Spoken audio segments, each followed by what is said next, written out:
नमस्कार दोस्तों, आप सभी का ट्रेड विथ मनी शेयर में बहुत बहुत स्वागत है। दोस्तों, आज हम बात करेंगे कि ट्रेडिंग करते दौरान हम लोगों से जो नए ट्रेडर हैं, रिटेल ट्रेडर हैं, उनसे 5 कौन कौन सी गलतियां होती हैं। ये 5 गलतियां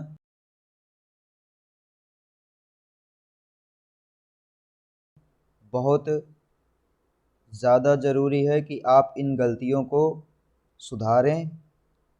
अगर आप इन गलतियों को सुधार ले जाते हैं तो आप देखेंगे कि आप प्रॉफिटेबल ट्रेडर एक बन सकते हैं। तो 5 सबसे बड़ी बड़ी गलतियां कौन सी हैं? इन 5 गलतियों से आप अपने आप को बचाइए। कृपया करके प्लीज़ प्रोटेक्ट योरसेल्फ। ये गलतियां आप अपने आप से ही बचा सकते हैं। इन गलतियों को और कोई नहीं बचा सकता दोस्तों। ये गलती आप अपने आप से ही बचा सकते हो। खुद को ही समझाइए और इसे 5 उंगली पर इसको लिख लीजिए। कॉपी में लिख लीजिए और लिखने के बाद 5 उंगलियों पर रट लीजिए कि ये गलतियां हम लोगों को नहीं करनी है। गलती नंबर 1, अपने स्टॉप लॉस पर कट ना करना। यानी आपने जो स्टॉप लॉस डिसाइड कर लिया, उस स्टॉप लॉस पे आप कट नहीं करते हैं। पहली गलती, सबसे बड़ी गलती। यानी आपने अगर ट्रेड लिया है, आपने सोचा है कि मैं 10 पॉइंट का एसएल लूँगा और 10 पॉइंट का एसएल लेने के बाद 20 पॉइंट या 25 पॉइंट का टारगेट आप रखे हैं, 20-25 पॉइंट या 30 पॉइंट का जो भी टारगेट आप रखे हैं, उस टारगेट को छोड़िए। टारगेट तो बाद में मिलेगा, लेकिन आपने आपने एसएल को क्या किया? आपने 10 पॉइंट रखा था। 10 पॉइंट रखने के बाद जब मार्केट उसके नीचे जाने लगा, 11 पॉइंट हुआ, तो आपने क्या किया? एसएल नहीं लिया। अब ये 15 पॉइंट हो गया, तब भी आपने एसएल नहीं लिया। आप आशा बना के रखे हैं कि अभी ये क्या होगा, ऊपर जाएगा ऊपर जाएगा। अभी 15 पॉइंट नहीं, अभी ये फिर ये 15 पॉइंट पहुंचता है, उसके बाद फिर ये 10 पॉइंट तक आएगा। 10 पॉइंट आया आपका एसएल, उसके बाद फिर ये 5 पॉइंट पे आ जाएगा। लेकिन आप तब भी आप अपने स्टॉप लॉस को कट नहीं कर रहे हैं। फिर ये अचानक आपका 20 पॉइंट पहुंच जाएगा तुरंत, फिर 20 पॉइंट का एसएल हो जाएगा। लेकिन फिर भी आप क्या कर रहे हैं? आशा में बैठे हैं कि या मार्केट ऊपर रिवर्सल लेगा रिवर्सल लेगा रिवर्सल लेगा। लेकिन क्या हुआ? ये आपका एटलीस्ट लास्ट में 30 पॉइंट 40 पॉइंट का एसएल लेके चला जाता है। जब आपका 30-40 पॉइंट पहुंच जाता है, तब आप कट करते हैं। तो पहली गलती ये कि अपने स्टॉप लॉस पर कट ना करना सबसे बड़ी गलती है दोस्तों। अपने एसएल को तुरंत कट करो। इसका सलूशन क्या है? अपनी उंगली की पहली उंगली पर ऐसे ही रट लो कि हमको अपने एसएल पर एग्जिट हो जाना है। कैसे भी कुछ भी करो, अपने भावनाओं पे मत खेलो, क्योंकि ये माइंड का गेम है, साइकोलॉजी का गेम है। आपने अगर 10 पॉइंट का एसएल लेने चाहा है, तो आप 10 पॉइंट का एसएल लेकर मार्केट से बाहर हो जाइए तुरंत। दूसरी गलती, लॉस को रिकवर करने के लिए बदले की भावना में ट्रेड लेना। यानी आप अपने लॉस को रिकवर करने के लिए, यानी मान लीजिए आपका लॉस हो गया, आपका पहला ट्रेड लॉस में चला गया। मान लेते हैं 1000 रुपये का लॉस हुआ। 1000 रुपये का लॉस हुआ, तो आपने क्या किया? उस 1000 रुपये को रिकवर करने के लिए फिर दोबारा ट्रेड लिया, और दोबारा फिर आपका 500 का लॉस हो गया। दोबारा फिर आपका कितने का लॉस हो गया? फिर 500 का लॉस हो गया। तो यानी अब टोटल आपका लॉस कितना हो गया? 1500 का लॉस।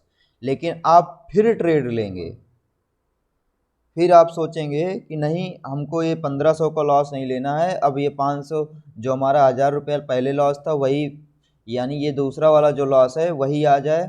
यानी अब 1000 रुपये का लॉस मैं ले सकता हूँ, 1000 रुपये ही आ जाए। लेकिन आप फिर क्या करेंगे? फिर 1500 पे 1500 का लॉस, उसको रिकवर करने के लिए फिर आप ट्रेड लेंगे। फिर आपका ये 1500 का लॉस 3000 में बदल जाएगा, आपको पता भी नहीं चलेगा। जी दोस्तों, ऐसा 10 में से 9 बार होता है। 10 में से 9 बार ऐसा होता है। 10 में से 9 बार ऐसा होता है कि आप क्या करते हैं कि 1000 का लॉस अगर है, आपने रिकवर करने के लिए फिर ट्रेड लिया, फिर 500 का लॉस हो गया, फिर ट्रेड लिया, फिर आपका 1500 का लॉस हो गया, यानी टोटल आपका 3000 का लॉस हो जाएगा, आपको पता भी नहीं चलेगा। तो इसके लिए 9 बार ऐसा होता है। एक बार ऐसा होगा कि आपने 1000 का लॉस लिया, दूसरा ट्रेड लिया, उसमें आपको 500 का 1000 रुपये का प्रॉफिट हो जाएगा, तो आप फिर दोबारा ऐसा काम करेंगे। तो ऐसी गलती नहीं करना है दोस्तों। तो लॉस को रिकवर करने के लिए बदले की भावना में ट्रेड बिल्कुल मत लेना, यानी इसको रिवेंज ट्रेड कहा जाता है। यानी जो बदले की भावना में ट्रेड लेते हैं उनको रिवेंज ट्रेड कहा जाता है। तो रिवेंज ट्रेड कभी नहीं करना है। इस गलती को ऐसे 2 नंबर वाले पे लिख लीजिए, 2 नंबर की उंगली पर आप रट लीजिए कि रिकवर करने के लिए बदले की भावना में ट्रेड नहीं लेना है। तो दिन का अगर आप 3 ट्रेड लेते हैं या 3 ट्रेड लेते हैं तो ये मैनेजमेंट है ट्रेडिंग का, कि अगर अब पहले में लॉस हुआ है, पहले ट्रेड में लॉस हुआ, तो दूसरा ट्रेड आप लिए, दूसरे में भी लॉस हो गया, तो तीसरा ट्रेड कतई मत लीजिए, नहीं तो आपका तीसरा ट्रेड 10 में से 9 बार तो आपका ये लॉस देगा ही देगा। ठीक है दोस्तों। गलती नंबर 3, छोटे प्रॉफिट को जल्दी से कट करना जबकि बड़े लॉस में आराम से बैठे रहना। तीसरी गलती, हम ट्रेडर जो रिटेल ट्रेडर होते हैं, जो नए ट्रेडर होते हैं, उनकी ये तीसरी गलती है। उनको छोटा सा प्रॉफिट होता है तो वो आराम से बैठे रहते, छोटा सा प्रॉफिट होता है तो कट लेते हैं। जैसे मान लीजिए आपने ट्रेड लिया, आपको 500 का प्रॉफिट हो गया, 500 का प्रॉफिट हो गया, तो आप क्या करेंगे, तुरंत मार्केट से आउट हो जाएंगे, जबकि मार्केट आपको ये 500 का प्रॉफिट 2500 का कर सकता है। 500 का प्रॉफिट आपको 2500 का दे सकता है, लेकिन आप क्या करोगे कि आप ये 500 का प्रॉफिट लेके बाहर हो जाओगे। लेकिन जब ये लॉस में जाने लगेगा, यानी 500 का लॉस हुआ तो आप स्थिर होके बैठे हैं, उसके बाद ये 700 का लॉस हुआ, फिर भी आप बैठे हैं, आप एग्जिट नहीं कर रहे हैं, आपका 10 पॉइंट हो गया, ये 12 पॉइंट हो गया, अब ऐसे ही आपका 1000 रुपये लॉस पहुंच गया, फिर भी आप ट्रेड में बैठे हैं, नहीं एग्जिट कर रहे हैं, अब फिर आपका ये 1500 का लॉस पहुंच गया, 1500 का लॉस पहुंच गया, लेकिन फिर भी आप ट्रेड से बाहर नहीं निकल रहे हैं, और ये अब गलती अब आगे बढ़ती जाएगी, और हो सकता है कि ये 2500 3000 का लॉस करके चली जाए, तब आप जाके कट करेंगे। तो ये आप प्रॉफिट कितने पे कट कर दिए थे, 500 के प्रॉफिट पे, 500 700 800 1000 के प्रॉफिट पे आप तुरंत कट कर दोगे, लेकिन जब लॉस होने लगता है तो आपका माइंड स्थिर हो जाता है, आप समझ नहीं पाते हो कि क्या करना है। तो इस गलती को बिल्कुल मत दोहराना कि छोटे प्रॉफिट को जल्दी से कट करना। प्रॉफिट हो रहा है कोई दिक्कत नहीं, प्रॉफिट में बैठे रहो आराम से, कोई दिक्कत नहीं, लेकिन जब लॉस हो तो लॉस को तुरंत कट करो। ठीक दोस्तों, ये यहाँ से मैं आपको बता दे रहा हूँ, आप इन गलतियों को लिख लीजिए और अपनी उंगली पर रट लीजिए, आप प्रॉफिटेबल ट्रेडर बन जाएंगे। अगली बात है ओवर ट्रेडिंग करना, ये भी सबसे बड़ी गलती है दोस्तों। बहुत सारे रिटेल ट्रेडर की समस्या होती है कि वो ओवर ट्रेडिंग बहुत ज़्यादा करते हैं। इसका मतलब क्या हुआ, जैसे उन्होंने पहले से डिसाइड किया है कि मैं दिन में 2 ट्रेड लूँगा। कितने ट्रेड, 2 ट्रेड। अब मान लो पहला ट्रेड उसने लिया, पहला प्रॉफिट हो गया, ठीक, पहले में उन्होंने 1000 रुपये का प्रॉफिट बनाया। दूसरा ट्रेड लिया, दूसरे ट्रेड में उन्होंने क्या किया, लॉस कर लिया। लॉस कर लिया कितने का, मान लेते हैं 500 का लॉस किया। अभी भी उनके पास 500 रुपये बचे हैं, लेकिन वो क्या करेंगे, अब उनको वो 500 रुपये नहीं दिख रहा है कि 500 रुपये मार्केट ने दे दिया है, वो 500 रुपये उनको नहीं दिखेगा। वो क्या करेंगे, फिर ट्रेड लेंगे, फिर तीसरा ट्रेड लेंगे, तीसरा ट्रेड लेंगे, फिर मार्केट उनको 500 का लॉस दे दिया, मान लो, फिर मार्केट ने उन्हें 500 का लॉस दे दिया। अब देखिए 500 का उन्होंने पहले ट्रेड में 1000 रुपये का प्रॉफिट बनाया था, लेकिन दूसरे ट्रेड में 500 का लॉस कर लिया। फिर अभी भी उनके पास 500 रुपये मार्केट का बचा हुआ है, लेकिन उसको नहीं लेके गए घर। फिर क्या किए, फिर अगला ट्रेड लिए, फिर 500 का लॉस हो गया। फिर यानी जो प्रॉफिट बना था वो ज़ीरो हो गया। अब फिर क्या करेंगे, फिर वो चौथा ट्रेड लेंगे, फिर चौथा ट्रेड लेंगे, फिर उसमें भी लॉस कर लेंगे, फिर उसमें भी लॉस कर लेते हैं। उसमें भी मान लो 500 का लॉस कर लिए, तो आप ओवरऑल डे में ओवरऑल कितना 500 के लॉस पे चले गए। लेकिन अगर आप पहले ट्रेड के बाद बाहर हो गए होते तो आपको 1000 का प्रॉफिट था। तो ये ऐसी ही गलतियां बहुत होती हैं दोस्तों। और कई कई लोग तो ऐसे हैं कि दिन में 10-15 ट्रेड, ऐसे ही 10 या 15 ट्रेड, 10-15 ट्रेड, 15 ट्रेड, 20 ट्रेड लेते रहते हैं। और उनका क्या होता है कि उनका जितना प्रॉफिट लॉस नहीं होता है, उससे ज़्यादा वो क्या करते हैं, ब्रोकरेज दे देते हैं। उससे ज़्यादा वो ब्रोकरेज दे देते हैं। जितना आप देखेंगे कि आपका मान लेते हैं कि आपने ये 4 ट्रेड में 1000 रुपये का लॉस बुक किया, 1000 रुपये का या 500 का लॉस बुक किया, 500 के लॉस बुक किया आपने, तो आप देखेंगे कि एक ट्रेड में आपको कम से कम जो है अगर एक लॉट में आप लेते हैं तो आपका 50 से 60 रुपये जाता है। 50 से 60 रुपये का आपका जाता है ब्रोकरेज। तो आपका 50 से 60 रुपये के हिसाब से अगर आप जोड़ेंगे तो 6 चौक 24, 240 रुपये। अब 500 के प्रॉफिट में या 500 का लॉस तो ये भी गया और 240 रुपया ये भी गया।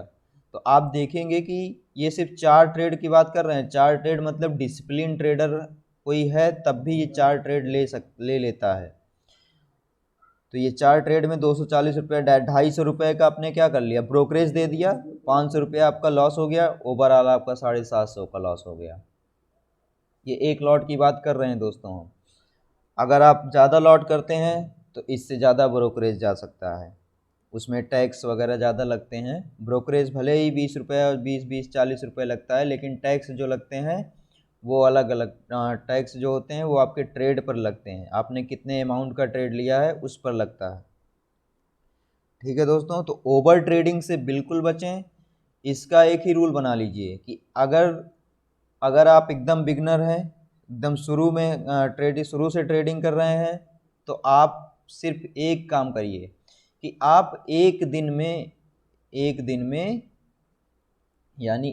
में सिर्फ और सिर्फ एक ट्रेड लीजिए। एक दिन एक ट्रेड, एक दिन एक ट्रेड, इसका रूल अपना लीजिए कि एक दिन में सिर्फ और सिर्फ एक ट्रेड लेना है, चाहे प्रॉफिट हो या लॉस हो। ठीक है दोस्तों, इसमें सिर्फ आपको एक ही ट्रेड लेना है, चाहे उसमें प्रॉफिट हो या लॉस हो। तो 1 डे 1 ट्रेड, ये रूल अपना लीजिए। 1 डे 1 ट्रेड, 1 डे 1 ट्रेड, ये वाला रूल आप क्या कर सकते हैं, इसको अपना लीजिए। आप देखेंगे कि ओवरऑल 30 दिन में यानी जो मंथ में आप देखेंगे, मंथ में 22 ट्रेडिंग सेशन होता है। तो 22 ट्रेडिंग सेशन में आप देखेंगे कि आप end of the month profit में होंगे, गारंटी ले लीजिए। आप एंड ऑफ द मंथ आप क्या होंगे, प्रॉफिट में होंगे। लेकिन इस रूल को फॉलो करने के बाद, अगर आप इस रूल को फॉलो करते हैं तो आप end of the day end of the month profit में रहेंगे। ठीक है दोस्तों, पांचवी गलती। अब क्या होता है कि पांचवी गलती में तुरंत अपोजिट साइड ट्रेड लेना। अब आप क्या करते हैं, मान लीजिए आपने ट्रेड लिया निफ्टी का 19,500 पे। मान लीजिए निफ्टी चल रहा था, आप 19,500 पे ट्रेड लिए कि आपने प्रिडिक्ट किया कि ये मार्केट 19,550 तक जाएगा, तो आपने एंट्री ले लिया। ठीक, अब मार्केट क्या किया, मार्केट 19,520 तक गया, आपको थोड़ा सा प्रॉफिट हो रहा था। लेकिन फिर मार्केट क्या हुआ, 20 से नीचे आने लगा, तो ये मार्केट कहाँ गया, 19,480 के नीचे 80 पर आ गया, तो आपको लॉस होने लगा।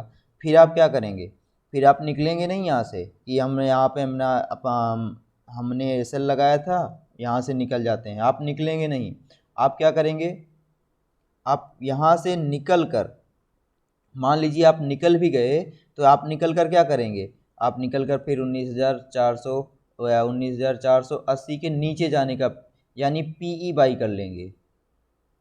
यहाँ पे आपने क्या बाई किया था, CE बाई किया था, और यहाँ पे आपने क्या किया, PE बाई कर लिया। अब जैसे ही आप PE बाई करेंगे तो मार्केट अब 480 के नीचे नहीं गया, फिर क्या हुआ, फिर ऊपर चला आया, फिर आपका ये आया 19,500 तक, फिर आपका लॉस होने लगा। जब आपका फिर लॉस होने लगा तो आपका माइंडसेट गड़बड़ हो जाएगा। फिर आप क्या करेंगे, फिर आप बुक कर लेंगे, फिर आप लॉस बुक कर लेंगे। ये लिख के ले लीजिए दोस्तों। ऐसे ही जो नए ट्रेडर होते हैं, ऐसे ही उनसे गलतियां होती हैं कि वो पहले सी की तरफ बाई किए रहते हैं। मान लेते हैं सी की तरफ बाई किए हैं कि अगर मार्केट यहाँ तक जाएगा तो यहाँ पे मैं प्रॉफिट बुक कर लूँगा, वहाँ पे वो प्रॉफिट भी नहीं बुक कर पाते हैं। उसके बाद फिर नीचे जब मार्केट आता है तो वो तुरंत पी बाई कर लेते हैं, सोचते हैं नीचे जाएगा मार्केट, तो सा जाने लगता है, तब भी नीचे जाने लगने के लिए प्रॉफिट बुक नहीं कर पाते हैं। उसके बाद फिर मार्केट ऊपर जाए, जैसे ही मार्केट थोड़ा सा ऊपर आता है उनको डर लगने लगता है, वो अपना क्या कर लेते हैं, लॉस को बुक कर लेते हैं, लॉस बुक कर लेते हैं। उसके बाद क्या होता है, उसके बाद जैसे ही उन्होंने अपना लॉस बुक किया तुरंत मार्केट नीचे चली जाती है। इसका रीज़न यही है कि आप जो है तुरंत अपोजिट साइड ट्रेड न लेना। इसमें अपोजिट साइड ट्रेड लेने में सिर्फ आप 10 में से 8 बार क्या होंगे, फेल होंगे। 2 बार आप क्या होंगे, 2 बार आप प्रॉफिट में आ सकते हैं, 2 बार आप क्या कर सकते हैं, प्रॉफिट में आ सकते हैं, लेकिन 8 बार आप क्या हो सकते हैं, फेल हो सकते हैं। तो इसको ध्यान रखिएगा दोस्तों। तो 5 मुख्य गलतियां हैं, तो पांचों को ऐसे ही उंगली पर लिख लीजिए कि देखिए, एक बार फिर से दोहरा दे रहे हैं कौन कौन सी गलतियां हैं। नंबर 1, पहली गलती, अपने स्टॉप लॉस पर कट ना करना। नंबर 2, लॉस को रिकवर करने के लिए बदले की भावना में ट्रेड लेना, यानी रिवेंज ट्रेड लेना। नंबर 3, छोटे प्रॉफिट को जल्दी से कट करना जबकि बड़े लॉस में आराम से बैठे रहना। नंबर 4, ओवर ट्रेडिंग करना। नंबर 5, तुरंत अपोजिट साइड ट्रेड लेना। ठीक है दोस्तों, यदि वीडियो अच्छा लगे तो वीडियो को लाइक, चैनल को सब्सक्राइब और शेयर करते रहिएगा। मिलते हैं अगले वीडियो में, तब तक के लिए जय हिंद, नमस्कार।